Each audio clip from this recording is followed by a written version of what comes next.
네, 최근 중국에서 어린이 폐렴 환자가 급증하고 있습니다. 이런 가운데 국내에서도 호흡기 질환자가 늘고 있어서 주의가 요구됩니다. 겨울철 호흡기 질환 유행 우려는 없는 건지 전문가와 짚어보도록 하겠습니다. 이재갑 한림대 강남성심병원 감염내과 교수 나와 있습니다. 어서 오십시오. 네, 안녕하세요. 자, 먼저 지금 중국에서 여러 가지 호흡기 질환이 퍼지고 있다고 하는데 특히 이 어린이 폐렴이 크게 유행하고 있다고요? 네, 어린이 폐렴은 이제 마이코플라즈마라고 하는 이제 세균성 폐렴이 유행을 하고 있는데요. 네. 워낙에 이제 중국이나 우리나라 같은 경우에 코로나19 이전에는 2, 3년에 한 번씩 크게 유행을 했었습니다. 이제 코로나19 동안 유행을 이제 못 하다 보니까 이번에 좀 크게 아마도 예전 코로나19 이전보다도 훨씬 많은 환자들이 이제 중국에서 발생하는 것 같고 그거로 인해서 이제 입원율이 뭐 2.5배 이상 증가됐다. 뭐 이런 얘기들이 사실 나오고 있습니다. 일단 코로나19를 겪어서 그런지 그 코로나19도 초반에 이제 우한 폐렴으로 불리지 않았습니까? 네, 이제 그렇죠. 폐렴이라는 이 단어가 등장하니까 좀 겁부터 나는 게 사실이에요. 그래서 지금 이 어린이 폐렴 어느 정도 좀 우리가 좀 대비를 해야 되는 건지 좀 설명을 좀 더 부탁드리겠습니다. 일단 이제 마이코플라즈마는 약간 이제 세균하고 바이러스의 한 중간쯤 되는 이제 균이기는 한데요. 특히 아이들이 처음 경험할 때 아주 스펙트럼이 다양하게 이제 증상이 나타나거든요. 가볍게 감기로 끝나는 아이들부터 중환자실에 입원해도 될 정도의 심각한 그런 폐렴도 유발하는 경우들이 있고, 사실 그 유행하는 사이에는 이제 소아청소년과의 중환자실이 거의 꽉 차기도 하고 아이들이 매우 고생할 수 있는 그런 문제들이 있고, 두 번째는 최근에 항생제 내성이 좀 상당히 문제가 돼서 쓸만한 항생제가 별로 없어서 소아에서는 제대로 안 썼으면 하는 항생제를 어쩔 수 없이 사용하게 되는 경우들도 현재 늘고 있는 상황이라 이제 이런 부분들이 이제 상당히 좀 문제가 된다고 이제 보고 있고요. 또한 증상도 단순히 이제 호흡기 증상으로 기침하고 가래만 많이 끓고 이런 정도가 아니라 온몸이 쑤시고 아프고 해가지고 애들이 이제 고통을 많이 호소하거든요. 이제 그런 부분들도 아이들한테 있어서 상당히 좀 이게 좀 아픔으로 다가올 수도 있는 그런 질병입니다. 최근 중국에서 이게 지금 많이 퍼지고 있다고 하잖아요. 그러면 중국 당국의 발표는 없었나요?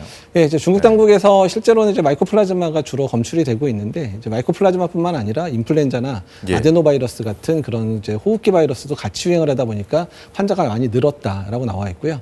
처음엔 일부 주에서만, 일부 성에서만 유행을 했었는데 지금 전국 단위로 유행을 하는 상황이어서 중국의 뉴스들을 확인해 보면 이제 소아과 외래를 보려면 7시간, 8시간씩 대기를 해야 된다. 그 정도로 환자가 많다는 거죠? 그리고 입원 환자도 2.5배 늘어나서 소아과 병동이 거의 이 폐렴 환자들로 이제 가득 차 있다. 이런 보고들이 계속 있는 상황이라 환자 규모가 어떻든 최근 몇 년 코로나19 이전에 유행했던 것에 비해서는 한 2배, 3배 정도 규모로 유행을 하는 건 맞는 것 같습니다.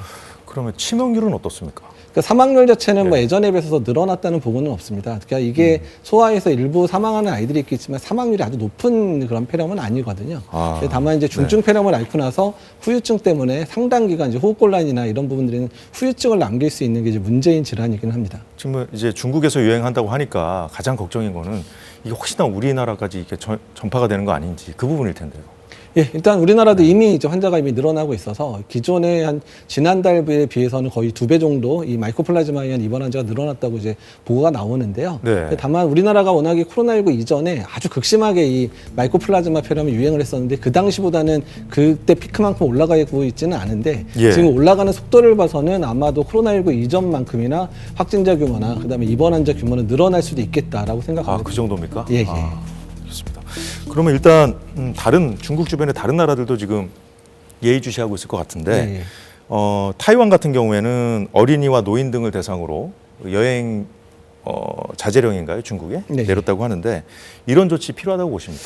그러니까 사실 이제 아이들 같은 경우나 또 노인들 같은 경우는 이 마이코플라즈마로 하더라도 아까 말씀드린 대로 중환자로 발전할 수 있는 그런 측면들이 있다 보니까 주의가 더 높은 거잖아요. 특히서 많이 나이가 어린 신생아나 영아들은 상당히 주의가 필요하기도 하고요. 그다음에 만성 질환을 앓고 있는 소아나 노인들 같은 경우에는 위험할 수 있기 때문에 이제 그런 분들에 대해서 이제 중국 현지 가서 혹시나 그런 상황이 발생했을 경우에 의료적인 혜택을 제대로 못 받는 문제들도 있을 수 있다 보니까 자제령을 내린 상황인데요. 그러니까 이제 우리나라도 비슷한 상황입니다. 뭐 정부 차원에서 권고라고 이럴 상황들은 아니지만 일단은 이제 이런 여행 중에 이런 폐렴이 생겼을 때 상당히 피해를 볼 수 있는 아주 연령이 낮은 아이들 또는 만성질환이 있는 아이들이라든지 그런 고령층과 같은 경우에는 주의가 필요한 건 맞습니다. 좀 정부의 좀 빠른 대처가 필요해 보입니다. 이런 가운데 어린이집, 국내 어린이집, 초등학교 같은 데서 이제 호흡기 질환 중 하나인 백일의 환자가 좀 늘고 있다는 소식도 있던데. 이제 경남이나 이런 쪽에서 이제 신고수가 늘어서 지금 이제 올해 한 100건 정도의 백일의 환자가 있었는데요. 워낙 예. 코로나19 이전에 많을 땐 1000건까지 이제 보고가 됐었는데 코로나19 유행하는 기간 동안에 이제 마스크 쓰고 이런 것들이 잘 되다 보니까 백일해가 거의 유행을 안 했었거든요. 예. 근데 이제 유행을 다시 이제 시작하는 측면이고 특정 지역에서 환자가 좀 많이 발생하다 보니까 일단 집단 발병이 의심되는 사례들도 실제 나오고 있거든요. 그래서 백일해 환자의 늘어나는 부분들도 전국적으로 한 모니터링이 한 필요한 상황입니다. 어떻게 좀 주의를 해야 될까요? 예, 이제 백일해 같은 경우에 사실은 이제 아이들 이제 초등학생이나 뭐 중학생 또는 어르신들이 걸릴 때는 단순히 기침을 좀 오래 하고 힘들어하는 정도로 끝나니까 크게 위험하지는 않은데요. 네. 이 연령대가 걸려서 현재 태어난 신생아들한테 전파가 되면 신생아들 특히 2개월 미만 또는 1세 미만의 신생아들은 잘못하면 백일해로 인해서 사망할 수도 있는 상황들이 벌어지거든요. 네. 그래서 일단은 이제 아이를 돌볼 수 있는 또는 이제 동생들이 어린 아이들에 대해서는 좀 주의가 필요하고 또한 예방접종이 연령별로 이게 이제 11세까지 6번 맞게 돼 있는데 예. 혹시 접종을 안 맞은 아이들, 접종 횟수를 까먹거나 빼먹은 아이들은 지금 기회를 통해서 예방접종을 다 추가적 접종을 해주셔야 되고요. 특히 아이를 돌보시는 분들은 예방접종 반드시 해주셔야 됩니다. 네. 지금 겨울철이 되면서 이제 독감 환자도 늘고 있잖아요. 네. 그러니까 이제 독감도 지금 이제 10월에 비해서 11월 달 넘어가면서 거의 3배 이상 소아 중심으로 이제 증가되고 있는 상황이고요. 화면으로도 볼 예, 수가 그렇습니다. 있는데요. 그래서 네. 저희가 이제 10월 달이 18 정도 됐는데 좀 45까지 올라갔으니 거의 3배 점점 가까이. 가팔라지는 것 같습니다. 예, 그래프가. 근데 지금 유행 자체가 네. 이제 초등학생하고 학령기 이전 아이들, 그 다음에 10대, 20대까지 고르게 올라가고 있는데 예. 일단은 이제 이 부분 때문에 아이들이 이제 소아과 진료도 어려워지는 상황이기도 하지만 이제 아이들이 유행을 하고 난 다음에 이 유행 자체가 어른들한테 전파되고요. 그러면서 65세 이상 고령층에까지 올라가기 시작하면 이제 중증 환자 발생은 대부분 65세 이상에서 발생을 하기 때문에 예. 이제 앞으로 이제 어른들에서의 중환자 발생이 늘어날 수도 있는 조짐이라서 이 부분들도 주의가 좀 필요합니다.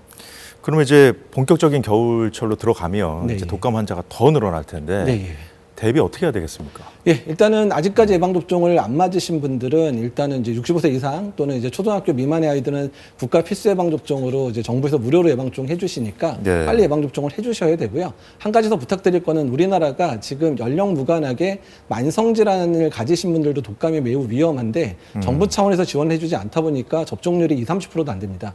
근데 그분들은 사실 65세 이상 어르신들과 거의 비슷한 위험성을 가지고 있기 때문에 연령과 무관하게 만성질환 있으신 분들도 예방접종 꼭 해주셔야 되고요. 또한 그런 만성질환을 가진 분들 또는 고령층을 돌보고 계신 분들도 반드시 예방접종을 해서 이런 고위험군들이 이제 이런 질병에 이완돼서 중증 환자로 넘어가는 부분들을 예방하는 데 도와주셔야 됩니다. 그 요즘 독감에 걸려본 분들 말에 따르면 네. 굉장히 그 증상이 심하다, 네. 고통스럽다고 얘기를 하시거든요. 그 정도로 좀 이제 증상도 좀 어떻게 보면 이제 코로나19가 좀 그 토종 감기 바이러스처럼 돼가지고 뭐 그런 거 아니냐 뭐 이런 얘기도 하시는 분이 있던데 그건 어떤 겁니까? 예, 그러니까 요새 네. 이제 걸리시는 분들이 그러니까 좀 인플루엔자 바이러스 종류가 올해 겨울하고 여름까지 유행했던 게 H3N2였는데요. 예. 지금 유행하는 H1N1입니다. H3N2. 근데 H1N1 자체가 좀 예전 처음 이제 2009년에 팬데믹 일으킬 때부터 예. 젊은 층에서도 좀 증상이 좀 심하게 나타나고 네. 고열이 좀 많이 동반되는 그런 특성도 있었고 장증상을 동반해서 아이들도 그렇고 어른들도 그렇고 식욕도 많이 떨어지는 이런 패턴들로 좀 작용을 하거든요. 예. 그래서 좀 증상이 좀 다르게 느끼는 분들도 있고요. 일단 코로나19 같은 경우에도 최근에 이제 여름에 잠깐 유행을 하긴 했지만 1년 동안 큰 유행이 없다 보니까 예. 이제 면역이 많이 떨어지다 보니까 지금 이제 다시 감염되든 아니면 처음 감염되는 사람 입장에서는 좀 증상이 좀 심하게 나타나는 분들이 최근에 좀 많이 나타나고 있습니다. 그렇군요. 일단 요즘 대중교통을 이용하면 이게 뭐 날이 추워서 기온이 떨어져서 그런지 모르겠습니다만 이제 그 기침하는 분들 많이 볼 네, 수가 네. 있거든요. 마스크 착용을 좀 필요하다고 보시는 건죠? 예, 일단 이제 저희가 이제 코로나19 때부터 계속 강조했던 부분들이 아픈 사람들은 쉬어야 된다. 그러니까 집 밖으로 나오지 않으시는 게 남에게 피해를 안 주는 첫 번째고요. 네. 근데 불가피하게 나오는 경우는 호흡기 증상 있으신 분들 반드시 마스크를 써주셔야 그래야 남한테 전파를 안 시키잖아요. 그러니까 그 부분 되게 중요하고 남을 위해서. 남을 위해서. 그다음에 네. 세 번째는 고위험군들, 내가 독감에 걸리든 또는 이제 뭐 이제 그 코로나19에 걸리든 이제 위험에 처할 수 있는 분들은 이제 지금부터는 지금부터 유행이 커지는 상황에서는 꼭 예. 마스크를 착용해서 본인 스스로를 또 예방해 주셔야 될 때가 되었습니다. 알겠습니다. 예방 얘기하셨는데 무엇보다 예방이 중요하겠죠. 네, 예. 그럼 끝으로 꼭 지켜야 될 예방 수칙이 있다면 몇 가지만 좀 정리를 해주시죠. 일단 호흡기 바이러스 중에서 예방접종이 있는 인플루엔자나 코로나19는 꼭 예방접종 맞으셔야 되고요. 예. 그다음에 호흡기 증상 있는 분 마스크 쓰는 거, 그다음에 고위험군 마스크 쓰셔야 되는 거고 하고요. 또한 개인적인 위생, 손위생이라든지 이런 부분 꼭 챙겨주시는 게 매우 중요할 것 같습니다. 예. 코로나19를 겪으면서 이제 많은 국민들이 좀 뭐랄까요, 손 씻기도 많이 하시고 네. 좀 예전과 비교하면 많이 나아지지 않았습니까? 네, 많이 나아졌는데 또 이제 코로나19가 이제 잠잠해졌다고 얘기하니까 다시 옛날로 돌아가시는 모습들이 많이 보입니다. 그래서 네. 이제 다시금 한번 이제 이번 겨울을 준비하면서 이제 우리가 코로나19 때 잘 지켰던 기본 수칙들 다시 잘 지켜주셨으면 좋겠습니다. 그럼 뭐 독감 예방에도 큰 도움이 되겠네요, 그렇죠? 네, 그렇습니다. 알겠습니다. 지금까지 이재갑 교수였습니다. 고맙습니다. 네, 감사합니다. 네, 오늘 사사건건이 준비한 소식은 여기까지입니다. 저희는 다음 주 월요일 오후 4시에 다시 찾아뵙겠습니다. 고맙습니다.